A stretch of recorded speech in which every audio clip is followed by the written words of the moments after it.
Skoda पे दोबारा जाने का, तो नई कार जो जा रही है स्लाविया, हम उस पर देंगे। उसमें हमारी कार 150 पर चल रही थी, अचानक से सामने ट्रक आया रॉन्ग साइड से और ब्रेक। हेलो भाइयों, मैं श्याम अरोड़ा। आज की वीडियो में बात करने वाले हम टाटा नेक्सॉन। मेरे एक खास दोस्त है, उसने हाल ही में ही टाटा नेक्सॉन की डिलीवरी ली है।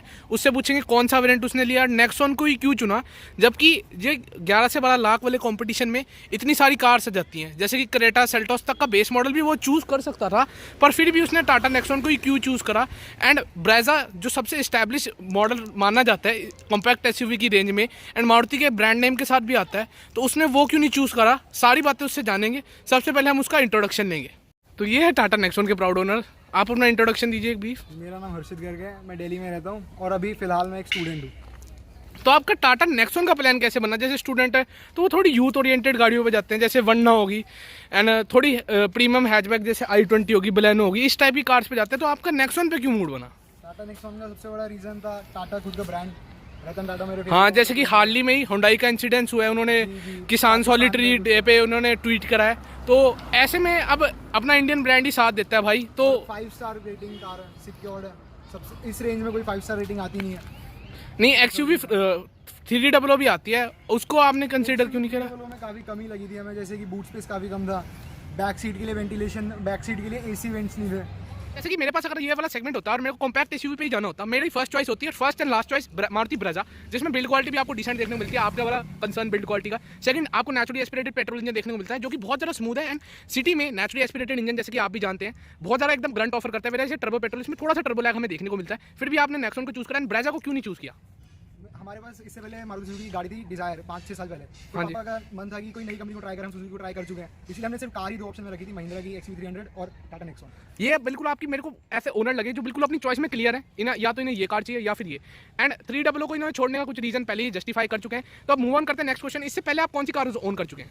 इससे पहले हमारे पास एक स्कोडा सुपर थी और एक KUV 300 है जो भी हम चला रहे हैं। KUV 300, चलो कभी उनको भी देखेंगे। पर स्कोडा सुपर से नेक्सॉन पे जंप, स्कोडा सुपर हमने सेकंड हैंड ली थी और हमारा उसका एक्सपीरियंस बहुत बेकार रहा था सेकंड ओनरशिप का। जैसे कि मैं इनका एक फ्रेंड भी हूँ, तो मुझे पता है आए दिन भाई 2-2 ढाई लाख मतलब खर्चा होता रहता था। वो गाड़ी मांगती रहती थी, बहुत मोटा खर्चा मांगा, एंड बहुत डेप्रिसिएशन में आपने सेल करा। जैसे कि शायद आपने 14 लाख की परचेज करके 5 to 6 लाख में उसे सेल करा 3 साल बाद।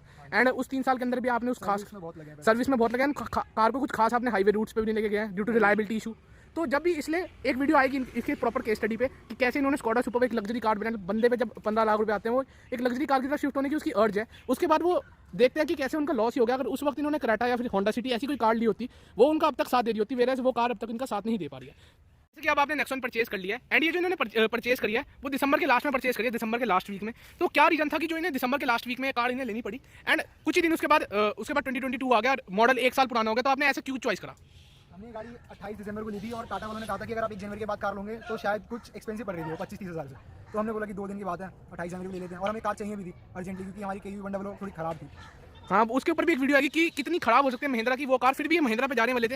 इतना अच्छा ट्रस्ट महिंद्रा अपना रीबिल्ड कर चुका है, क्योंकि जब एक कार से एक ओनर का एक्सपीरियंस बुरा रहे, उसके बाद भी वो महिंद्रा की दूसरी कार पे जाने को शिफ्ट होने को रेडी है। तो अब महिंद्रा की कहीं ना कहीं इमेज बहुत ज़्यादा सुधर गई है। एंड अब बात करते हैं डिलीवरी एक्सपीरियंस आप लोगों को कैसा मिला। एंड क्योंकि बहुत लोगों को टाटा के साथ इशू रहता है कि भाई इतनी हॉस्पिटैलिटी अच्छी नहीं मिलती, सर्विस अच्छी नहीं। हालांकि सर्विस पे तो आप अभी गए नहीं होंगे, पर हॉस्पिटैलिटी जब आप कार ले रहे थे, बुकिंग करने गए, डिलीवरी के टाइम कैसी लगी?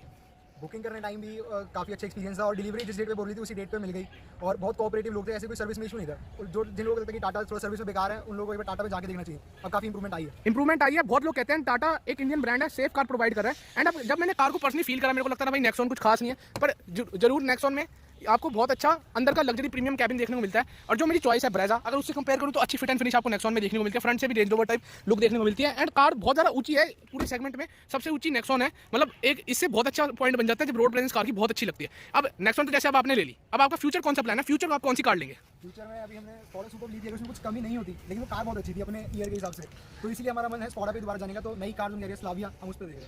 अच्छा, मतलब अभी जैसे कि अभी आपने 1 महीने पहले लिया, अब एक और नई कार लेंगे अब आप? जी, हम KUV 100 को सेल करेंगे और स्लाविया लेंगे। जैसा कि आपने स्टार्टिंग में सुना था हर्षित गर्ग तो बनिया भाई मोटी पार्टी, तो ले सकते हैं।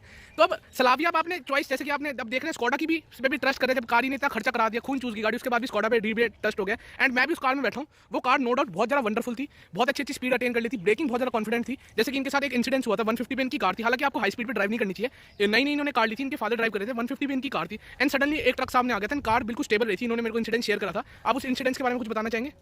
उस उसमें हमारी कार 150 पर चल रही थी, अचानक से सामने ट्रक आया रॉन्ग साइड से, और ब्रेकिंग सिस्टम उसका इतना अच्छा था कि फैंटास्टिक ब्रेकिंग सिस्टम था, हमने ब्रेक मारी वहीं पर रुक गई, और ऐसा कुछ फील भी नहीं हुआ कि 150 से हम सीधा डायरेक्ट जीरो पर आए। एंड उस वक्त मैं भी था कार के अंदर, तो अब जो कार के डैशबोर्ड में फोन पड़ा था वो फोन वहीं का वहीं स्टेबल था, मतलब कार की राइड एंड सस्पेंशन क्वालिटी देख सकते हैं। राइड एंड सस्पेंशन क्वालिटी शायद आपको नेक्सॉन की कैसी लगती है सस्पेंशन क्वालिटी? सस्पेंशन क्वालिटी काफी अच्छी है, छोटे मोटे गड्ढे और स्पीड ब्रेकर तो पता भी नहीं चलता कि कब आगे चलेगा। अब इस पे मैं एक पॉइंट ऐड करना चाहूंगा, जब ये नई कार लाए थे मैं इनके साथ एक ड्राइव पे गया था, एंड अब जब कार एक पोर्ट होल में गई, मैं क्रेटा भी ऑन करता हूँ, बलिनो भी ऑन करता हूँ, इतनी सॉफ्ट सस्पेंशन थे इस कार के अंदर कि पता भी नहीं लगा, एक पैनल की भी अंदर नॉइस हमें देखने को नहीं मिली। वेरास क्रेटा जब हम ले जाते हैं गड्ढों में तो खड़ की साउंड हमें देखने को मिलती है, रैटल साउंड नहीं सस्पेंशन की साउंड होती है। जो लोग क्रेटा ऑन करते हैं वो रिलेट कर पा रहे होंगे। वेरास सेल्टॉस की बात करें कितने स्विफ्ट सस्पेंशन है, इसके सस्पेंशन मुझे बहुत ज़्यादा पसंद है। एंड तो भाई अब जैसे कार का एक ब्रीफ ओनरशिप इन्होंने दे दिया कि अभी डिलीवरी लाएं, और ज़्यादा कुछ कार चली भी नहीं, सिर्फ 300 किलोमीटर चली है, तो उस हिसाब से इन्होंने बहुत अच्छा ओनरशिप दे दिया। लॉन्ग टर्म में भी आप लोगों के साथ मैं शेयर करूंगा, जैसे कि मीटर में देख सकते हैं 307 की रेटिंग आई है बस अब तक। तो अब आपको 300 किलोमीटर में क्या कमी लगी मोटा मोटी कार के अंदर? अब हालांकि अभी आप लॉन्ग टर्म तो आपने कार को यूज़ नहीं किया, आप इतना अच्छे से नहीं बता पाएंगे, पर एक ब्रीफ जो आपको कमी लगी हो। कुछ इसमें अंदर जाने के लिए जो स्पेस है वो यहाँ से ज़मीन पे काफ़ी ऊंची है, जैसे कि आप डिस्क्राइब करना चाहेंगे तो? ये जो चीज़ है ये काफ़ी ऊंचा उठा हुआ है, तो जैसे कुछ हाँ ये चीज़ आप देख सकते हैं, ये जो इसका बेसिकली आप इसका इस चीज़ को अब बूट में बहुत लोग इसे देखते थे, पर अगर ओल्ड एज पीपल है आपके घर में तो ये आपको बहुत चीज़ ये ज़्यादा खलने वाली है। बूट में भी थोड़ा सा लोडिंग लिप है, ज़्यादा नहीं है वैन कंपेयर टू इस सेगमेंट, जैसे कि क्रेटा है और वेन्यू में आपको इतना लोडिंग लिप देखने को नहीं मिलता है, पर इसमें जो पैसेंजर्स के बैठने के लिए भी लोडिंग लिप है, बस इसमें एक डिसएडवांटेज है। एंड ऊंची भी है, इसलिए इनको फुटरेस्ट लेना पड़ेगा क्योंकि इनके घर में ओल्ड एज पीपल भी हैं। एंड और क्या आपको नेगेटिव लगा इस कार में उसके बाद? आगे जब जहाँ पर फोन इसमें वायरलेस चार्जर नहीं है, तो जब हमें सी टाइप केबल लगा के चार्ज करना पड़ता है तो उसमें काफ़ी प्रॉब्लम आती है सी टाइप केबल को अटैच करने में। जैसे कि हम अब इनकी देखते हैं, इन्होंने जैसा कहा, अब इस चीज़ को भी देखने जाते हैं आगे।